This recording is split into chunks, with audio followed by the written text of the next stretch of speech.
तमाम महापुरुषों के चरणों में श्रद्धा सुमन अर्पित। आज जिनकी जयंती में हम सब उपस्थित हैं, देवी रामास्वामी नायकर के चरणों में श्रद्धा सुमन अर्पित। इस मंच पर मंचासीन अभिभावक गर्जियन को मैं नमन विधायक जय हिंद, जय भारत, जय संविधान। इस महफिल में बैठे बड़े बुजुर्ग भाई बंधु बहनी बताएं, आप सभी के चरणों में श्रद्धा सुमन करते हुए रामास्वामी नायकर जी के जन्म उत्सव में उपस्थित सभी को नमन विधायक जय हिंद, जय भारत, जय संविधान। कहा गया है कि महापुरुष की जो जयंती मनाई जाती है वह संत हो चाहे वह क्रांतिकारी हो, उनकी जयंती से हमें सीख लेनी चाहिए कि वह महापुरुषों ने अपने जीवन में अपने पथ चिन्हों को छोड़कर क्या गया है। जब छोड़कर गया है तो हमें भी उस महापुरुषों के बारे में, उस महापुरुषों के संदर्भ में, उनके जीवनी, उनकी विचार, उनके आदर्श और उनकी मार्गों को हमें जानना चाहिए और उनके मार्गों पर, उनके विचारों पर चलने का आह्वान करना चाहिए, प्रतिज्ञा करनी चाहिए। जिस महापुरुष की जयंती हम मना रहे हैं वह महापुरुष साधारण नहीं है, असाधारण है, अवर्णनीय है, जिन्होंने दक्षिण भारत में तमिलनाडु में 17 सितंबर 1879 को जन्म लेकर के इस धरती पर इस भारत को पवित्र करने का काम किया है। उन्होंने सामाजिक क्रांतियां की, सामाजिक धार्मिक क्रांति की, उन्होंने लड़ाई लड़ी। समाज में कुप्रथाएं थी, महिलाओं का शोषण होता था, उस महिलाओं के शोषण से उन्होंने उबारने का काम किया है। जैसे जाति प्रथा थी, बाल विवाह था, महिलाओं का सती प्रथा थी। सती प्रथा उसे कहते हैं जब पुरुष मर जाने के बाद वो महिला को उसके चिता पर जलाई जाती थी। थोड़ा बताए माने आप लोग थोड़ा सा ध्यान देंगे, उधर ध्यान दीजिए। वो सती प्रथा थी जब पुरुष मर जाने के बाद उस महिला को जिंदे उस लाश पर रख करके जलाया जाता था। आज भी आप लोग देखा होंगे जब श्मशान घाट जाते हैं, अर्थी जाती है तो बाजा गाजा के साथ जाते हैं। वह परंपरा थी उस समय का, आज भी वह परंपरा निभा रहे हैं लोग। क्यों बाजा क्यों बजता था, सिंह क्यों बजती थी, घी उसमें क्यों डाली जाती थी, धूप उसमें क्यों डाली जाती थी? वही कारण है सती प्रथा। जब वह सती प्रथा था, चरम सीमा पर था, महिलाओं को पुरुष के साथ वहां उस लाश पर बैठा दिया जाता था, बांध दिया जाता था और बाजा गाजा जो है बजाया जाता था। उसमें घी डाली जाती थी, उसमें तेल डाला जाता था, उसमें धूप डाला जाता था। और जो है क्यों वो सुनने फूटी जाती थी कि महिलाओं का चिन्हार जो है वहां चिल्ला रही है, रो रही है, विलाप कर रही है, कोई समाज नहीं, कोई नहीं सुने। और वह समाज जो है कान में फेंका लगा करके रहता था। महिलाएं जिंदे जला दी जाती थी, वह सती प्रथा थी। एक समय आता है, एक समाज सुधारक राजा राम महाराज का नाम आप लोगों ने सुना होगा। जब उनकी भाभी, उनकी भाई मर गए तो बचपना थे, छोटा थे, तो उन्होंने लाश के साथ जा रहे थे, उसको उसके भाभी को गांजा पिलाया गया, भांग का शरबत पिलाया गया। क्यों? वो पागल जैसे हो जाएगी, उसका सूद हट जाएगा। वो जो है उसके पति जा रहे हैं, लाश जाती जा रही है, वो दौड़ रही है और उस स्थिति में जो है उसको पकड़ करके उस लाश पर जलाया जाता है। राजा राममोहन राय इस अपने आंखों से देखते हैं, बचपना थी, विरोध करते हैं, उसको हटा दिया जाता है। लेकिन उन्होंने प्रतिज्ञा भी किया, देखिए समाज सुधारक की और जो है भारत में कमी नहीं है, क्रांतिकारियों का कमी नहीं है। हर समाज में, हर जाति में जो है समाज के हुए हैं, क्रांति किए हैं और समाज समाज में जो विडम्बना थी, रूढ़िवादी थी, जो अंधे भक्त लोग थे उस समय भी थे, लेकिन क्रांतिकारी समय समय पर जन्म लेकर के समाज के कुप्रथाओं को दूर करने का काम किए। उन्होंने प्रतिज्ञा किया कि जब हमारी समय आएगी तो यह दशा नहीं रहेगी। उन्होंने भी लड़ाई लड़ी सत्य प्रथा विधवा पुनर्विवाह का। ठीक उसी प्रकार से जो है वी रामास्वामी नायकर जी विधवा पुनर्विवाह के लिए लड़ाई लड़ी। आज जो है महापुरुषों ने लड़ाई लड़ी।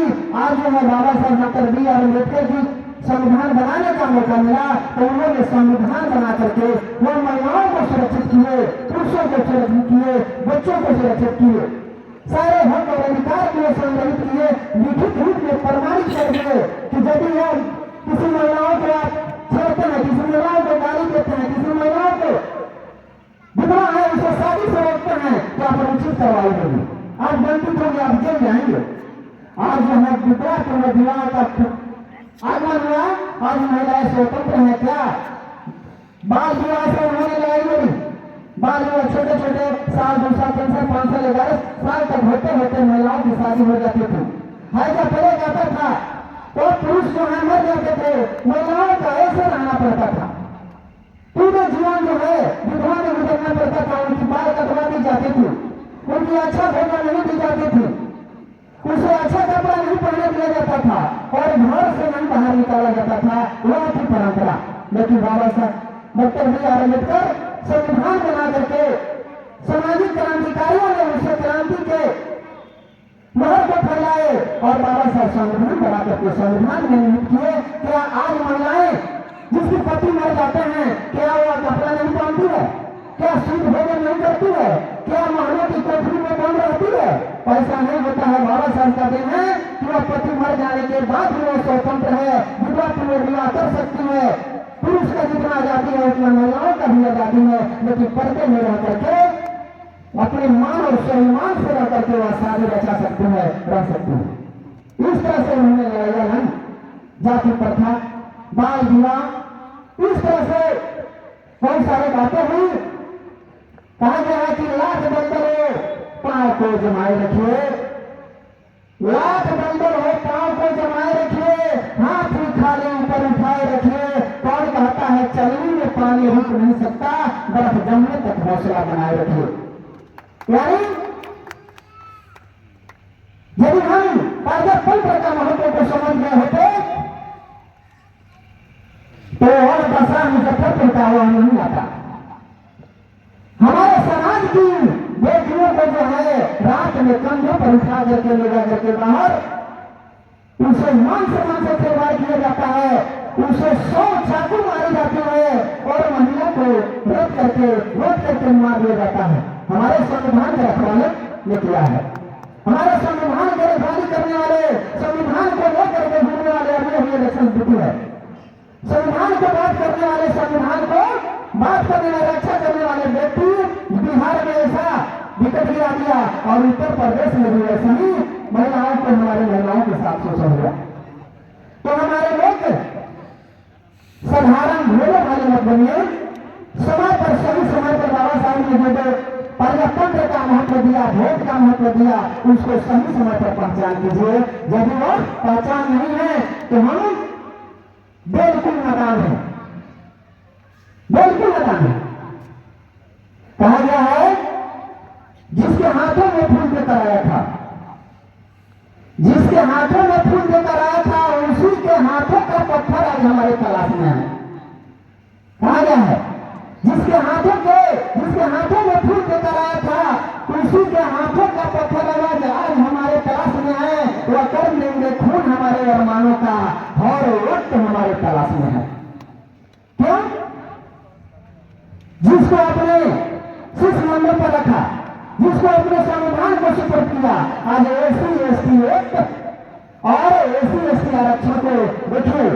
विधान यानी लोकसभा में नहीं होता है तो आप न्यायालय में जाकर के उसको शोषण करवा देते हैं। ऐसी बातें हैं। कहा गया है क्योंकि बात को दबाया नहीं जा सकता, कहना जरूरी भी कहीं कहीं हो जाता है। क्या बताएं हाले दिन कभी मानेंगे हमें लूटा, क्या बताएं हाले दिन कभी मानेंगे हमें लूटा, पाक दामन की तरह कभी शैतान ने हमें लूटा। मत बातें करो समता स्वतंत्रता बंधुत्व और न्याय की, मत बातें करो समता स्वतंत्रता बंधुत्व और न्याय, दिशा विकास और सुरक्षा की रंग बदलकर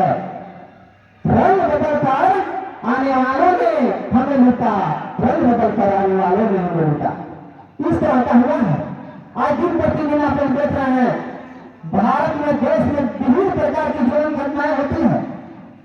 हमारे लोग ढेरों खाने हैं, उनके कंधे से कंधे मिलाकर चलते हैं। अरे भाई अपना तो देखिए, कहा गया है कि हर चमकने वाली चीज सोना नहीं होता, हर चमकने वाली चीज सोना नहीं होता, हर काले चीज कोयला नहीं होता। धोखा वही खाते हैं बहुजन भाई एवं बहनों जिसे दोष और दुश्मन की पहचान नहीं होता, जिसे दोष और दुश्मन की पहचान नहीं होता। हमारे लोग बोलने वाले हैं दोष और दुश्मन की पहचान जिस दिन हम कर जाएंगे, हम अपने पांव पर खड़े हो जाएंगे, हम पीला के समान निडर हो जाएंगे, निर्भीक हो जाएंगे। हमें कोई आने और तूफान करने वाला नहीं रहेगा और धक्का देने वाला नहीं रहेगा। तो इसलिए चलते चलते जब टूटने लगे हौसले तो बस बात याद रखना, बिना मेहनत के तब तक बात नहीं होते। इसके लिए मेहनत करना होगा, अपने मस्तिष्क की बत्ती को जलानी होगी। जब टूटने लगे हौसले तो बस बात याद रखना, बिना मेहनत के तब तक काज नहीं होते। ढूंढ लेना अंधेरों में मंजिल अपनी, जुगनू रोशनी का मोहताज नहीं होते, जुगनू रोशनी का मोहताज नहीं होते। जिस दिन हम प्रजातंत्र का महत्व को समझ जाएंगे, दोष और दुश्मन की पहचान हमारे अंदर हो जाएगी, अपने और पराई की पहचान हो जाएगी, तो उस दिन हम अपना किला, अपना मंजिल बनाकर रहेंगे। तो मैं अपनी वाणी को विराम देते हुए नमो विधायक जय हिंद, जय भारत, जय संविधान। नमो विधायक जय हिंद।